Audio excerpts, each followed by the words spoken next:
Rumput di belakang rumah itu berantakan banget sampai aku capek banget buat bersihinnya dan lelah banget buat bersihinnya.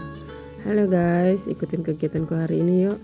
Hari ini aku mau bersihin rumput di belakang rumah karena udah 2 minggu nggak aku beresin. Karena 2 minggu ini aku lagi urus beres-beres buat pindah ke kontrakan. Jadi rumput di belakang rumah bapak itu bener-bener berantakan dan nggak keurus. Ini mau aku bersihin dulu karena bener-bener udah nggak tahan lagi liatnya.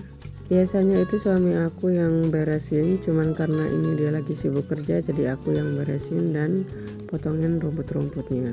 Sebenarnya malas mau ngerjainnya, tapi mau gimana lagi, ini aku juga harus beresin. Ini pas aku lagi bersih-bersih, ini ada buah cempedak jatuh dari atas pohon. Karena aku lagi bersihinnya itu lagi di bawah pohon cempedak. Aku coba buka buah cempedaknya, ini matang apa busuk. Alhamdulillah lumayan bagus ya. Walaupun gak oren, tapi ini bisa buat dimakan. Sebagiannya busuk, tapi sebagiannya lagi bisa buat dimakan. Karena sekarang musim hujan, banyak banget buah cempedak yang rontok atau yang busuk di pohon.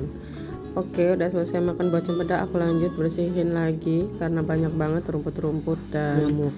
Walaupun ini di belakang rumah, tetap aja nyamuk itu banyak banget. Ini aja aku ngoret itu sambil digigiti nyamuk. Biasanya aku bersihin belakang rumah itu sambil bikin api dari sabut kelapa. Cuman karena ini males banget, aku mau langsung koret-koret aja.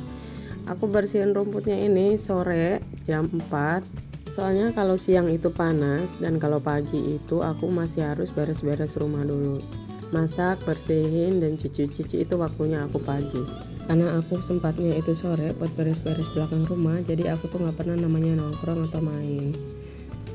Sekarang waktuku tuh habis buat beresin rumah, edit video, atau beresin kebun belakang. Dulu sering banget nongkrong sama temen, tapi kayaknya itu sekarang udah gak ada waktu lagi. Lebih seneng dengan kondisi sendiri dan waktu sendiri.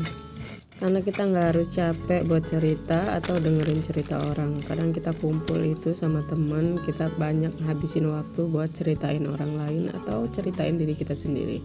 Jadi karena sekarang aku udah sering sendiri, sering fokus buat di rumah aja, jarang kumpul sama temen, jadi nggak ada waktu buat cerita-cerita atau ngegibahin temen. Sekarang menikmati waktu sendiri karena menurut aku di umur yang segini itu sendiri itu tempat yang paling tenang yang dicari.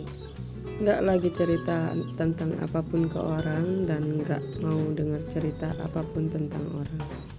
Walau banyak yang membicarakan kita karena kita suka sendiri, dikira kita sombong, tapi nikmatin aja.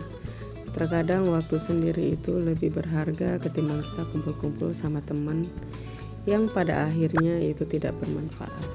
Karena sejatinya tempat paling nyaman untuk ditinggali dan cerita adalah rumah dan suami, dimana kita bisa cerita sebebasnya dan tinggal semaunya. Tempat terbaik untuk bersandar dan mengeluh dan tidak pernah komplain atas cerita apapun yang kita punya. Oke, karena ini aku udah selesai buat beresin rumputnya di belakang rumah dan aku udah capek banget. Ini aku mau langsung pulang aja, langsung mandi. Oke, terima kasih udah ikutin kegiatan aku. Sampai jumpa lagi. See you next video.